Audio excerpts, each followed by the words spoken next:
Hey, before you watch this, please hit the subscribe button. All right, let's go Denver Broncos getting the win to move to 11-2 over the Raiders, 24-17. A nice one-score win by the Broncos. Nice one score. I cannot believe that the Raiders covered this at the end. This ruined I had such a great week of picks until this game. The Raiders down 10, kicked a 46-yard field goal with 5 seconds left, just to end the game, to make it a 7-point I game. thought there was 4 when that play ended, and then they, for some reason, had them kicking off with only 3 seconds left on the clock, and then they just decided, 3 seconds ran off when you kicked that, so the game's done.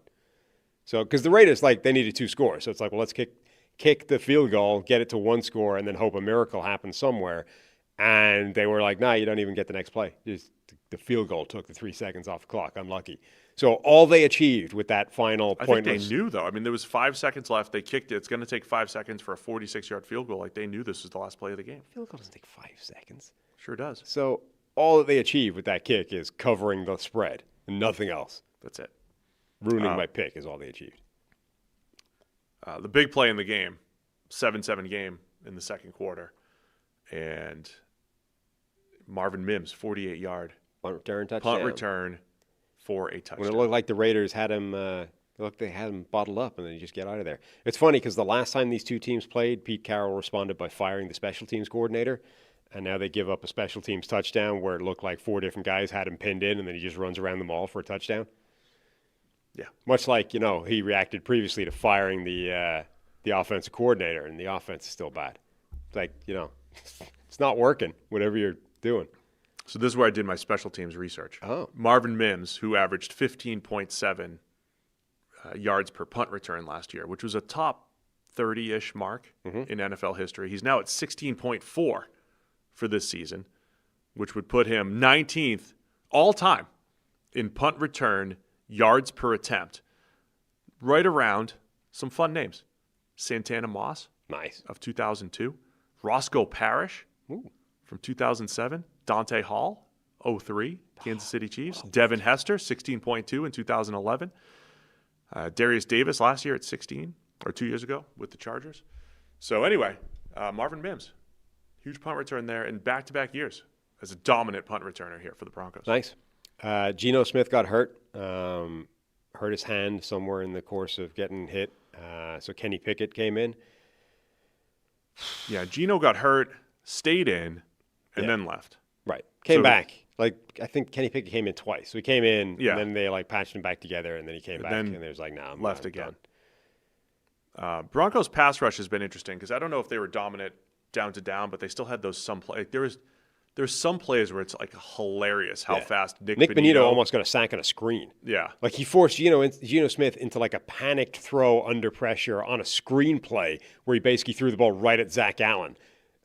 Screen, you're supposed to basically turn the edge rusher loose, and he almost got a sack. It's amazing the speed he has. It is unbelievable how fast he is in the backfield at times, and a couple of those in this game, including, one of the sacks. He's just behind the left tackle at the top of the drop. Yeah. Very impressive.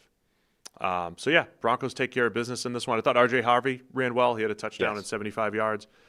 And anything else on this one? Weird stat line for Bo Nix, 31 of 38 for just 212, 5.6 yards per attempt. A lot of short passes in this game for Denver. Bo Jackson's great-nephew scored a touchdown in this game.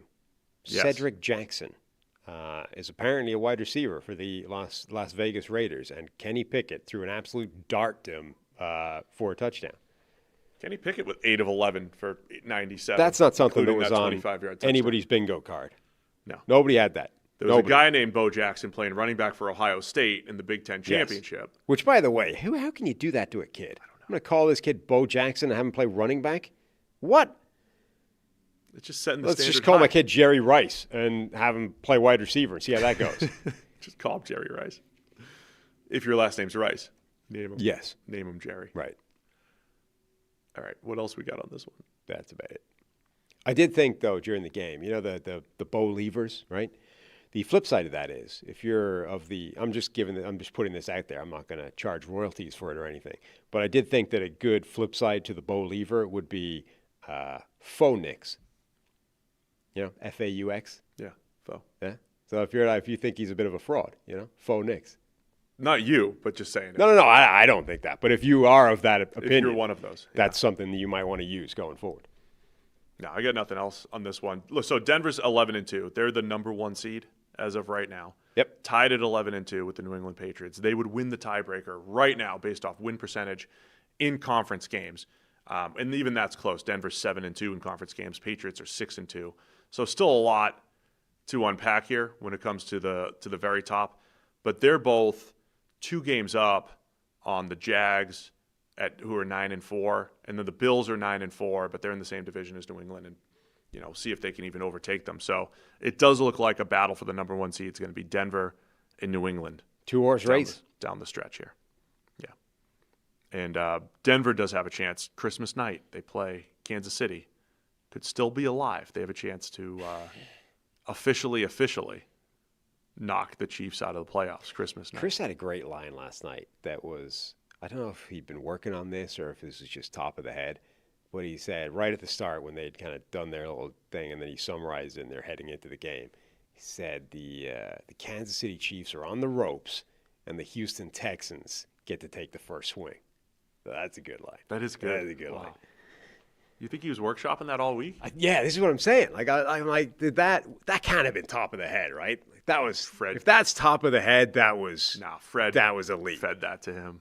That's what I'm saying. Somebody's been working on that. Retired Fred Gaudelli is like, Chris, I got one for you. Right. Like I got a line. I was watching some old Ali, boxing matches this week. I got a line for you on the Houston on the Chiefs. Gets to take the first big swing. Thanks for watching all the way to the end of the video. Check the Mic is live Monday, Wednesday, and Thursday, so be sure to hit subscribe so you don't miss a video. You heard the man. Subscribe.